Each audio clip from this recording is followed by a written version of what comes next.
Visa விதிகளை மாற்றும் திறம். அமெரிக்காவில் இந்திய மாணவர்களுக்கு புதிய சிக்கல். அமெரிக்காவில் படித்துக் கொண்டிருக்கும் மற்றும் அங்கு செல்ல திட்டமிடும் இந்திய மாணவர்கள் எதிர்காலத்தில் அதிக சிரமங்களை சந்திக்க நேரிடலாம். அமெரிக்க உள்நாட்டு பாதுகாப்புத்துறை F1, F1 மாணவர் விசாக்களுக்கு விதிகளை மாற்ற முன்மொழிந்திருப்பதுதான் இதற்கு காரணம். முன்மொழியப்பட்ட மாற்றங்கள் என்னென்ன? அவை இந்திய மாணவர்களை எவ்வாறு பாதிக்கும் என்பதை தெரிந்து கொள்வோம். புதிய மாற்றங்கள் என்னென்ன?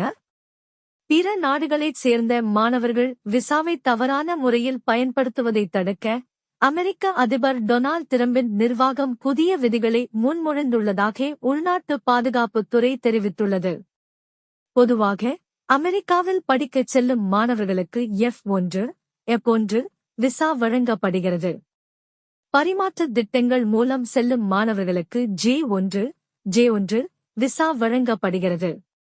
இதுவரை இந்த மாணவர் விசாக்கள் படிப்பு தொடரும் வரை அனுமதி டியூரேஷன் ஆஃப் ஸ்டேட்டஸ் என்ற முறையில் இருந்தன. அதாவது ஒரு மாணவர் அமெரிக்காவில் படிப்பை தொடரும் வரை அவர்களின் நிலை மாணவர் என்றே இருக்கும். அவர்கள் அனைத்து விசா விதிகளையும் பின்பற்றும் வரை அமெரிக்காவில் தங்கலாம். இப்போது அந்த முறையை நீக்க ஒரு திட்டம் முன்மொழியப்பட்டுள்ளது. மாணவர் விசாவின் காலம் 4 ஆண்டுகளாக குறைக்கப்பட வேண்டும் என கூறப்பட்டுள்ளது.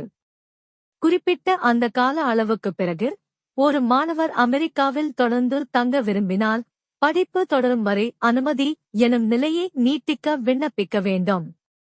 இல்லையெனில் அமெரிக்காவை விட்டு வெளியேறி மீண்டும் விசாவுக்கு விண்ணப்பிக்க வேண்டியிருக்கும். இதனால் இளங்கலை பட்டம் முடித்து முதுகலை அல்லது முனைவர் பட்டத்தை தொடர விரும்பும் மாணவர்கள் புதிய விசா செயல்முறையை தொடங்க வேண்டியிருக்கும். மற்றொரு முக்கிய மாற்றம் என்னவென்றால் இளங்கலை மாணவர்கள் சேர்க்கைக்குப் பிறகு உடனடியாக வேறு பல்கலைக்கழகத்திற்கு மாற முடியாது. அதாவது F1 விசா பெற்ற மாணவர்கள் முதல் ஆண்டு முடிந்த பிறகே வேறு பல்கலைக்கழகத்திற்கு மாற முடியும். பட்டதாரி மாணவர்கள் அமெரிக்காவிற்குள் நுழைந்தவுடன் தங்கள் பாடத்திட்டத்தையோ அல்லது பல்கலைக்கழகத்தையோ உடனடியாக மாற்ற முடியாது. அவர்களுக்கு விசா வழங்கப்பட்ட போது 1000 படிவத்தில் குறிப்பிடப்பட்டுள்ள இடத்திற்கு செல்ல வேண்டும். ஒரே மட்டத்தில் பல பட்டங்களைப் பெறுவது இனி எளிதல்ல. அதாவது அமெரிக்காவை விட்டு வெளியேறி புதிய விசாவிற்கு விண்ணப்பிக்காமல் ஒரு பாடத்தில் முதுகலை பட்டம் முடித்து பின்னர் வேறு பாடத்தில் முதுகலை பட்டத்தை தொடர்வது இனி சாத்தியமில்லை. மேலும் விருப்ப செயல்முறை பயிற்சி ஆப்ட் முடிந்த பிறகு மாணவர்கள் தங்கக்கூடிய காலமும் குறைக்கப்பட்டுள்ளது. முன்னதாக விருப்ப செயல்முறை பயிற்சி ஆப்ட் முடிந்த பிறகு மாணவர்கள் 60 நாட்கள் அமெரிக்காவில் தங்க அனுமதிக்கப்பட்டனர். இப்போது அந்த காலத்தை 30 நாட்களாக குறைக்க முன்மொழியப்பட்டுள்ளது. மொழி படிப்புகளுக்கான அனுமதி 24 மாதங்களுக்கு மட்டுமே வழங்கப்படும். இந்திய மாணவர்களுக்கு ஏற்படும் பாதிப்பு என்ன? ஓபன் டோர்ஸ் தரவுகளின்படி தற்போது அமெரிக்காவில் 1.1 மில்லியனுக்கும் அதிகமான சர்வதேச மாணவர்கள் உள்ளனர். இவர்களில் 3,30,000க்கும் மேற்பட்டோர் இந்தியர்கள். டிரம்ப் நிர்வாகம் முன்மொழிந்த விதிகள் அங்கீகரிக்கப்பட்டு செயல்படுத்தப்படும் வரை மாணவர்களுக்கு எந்தவிதமான பிரச்சனையும் ஏற்படாது. ஆனால் அந்த விதிகள் அமலுக்கு வந்தவுடன் மாணவர்களின் விசா காலம் குறைக்கப்படலாம். பல்கலைக்கழகங்களை மாற்ற முடியாது என்ற விதி இந்த ஆகஸ்ட் மாதம் சேர்க்கை பெறும் இலையுதிர்கால சேர்க்கை மாணவர்களுக்கு பொருந்தும்.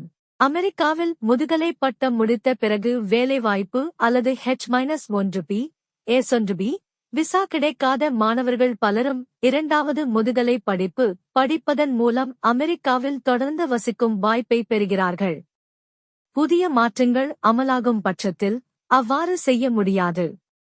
5-6 ஆண்டுகள் ஆகும் PhD, முனைவர் பட்ட படிப்பு போன்ற படிப்புகளுக்கு F1 விசா பெற்ற மாணவர்கள் 4 ஆண்டுகள் கழித்து மீண்டும் விசா செயல்முறையை மேற்கொள்ள வேண்டியிருக்கும்.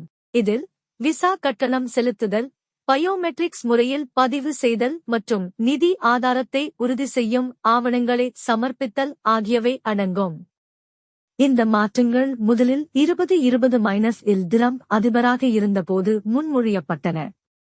பைடன் நிர்வாகம் 2021-இல் அதனை திரும்பப் பெற்றது.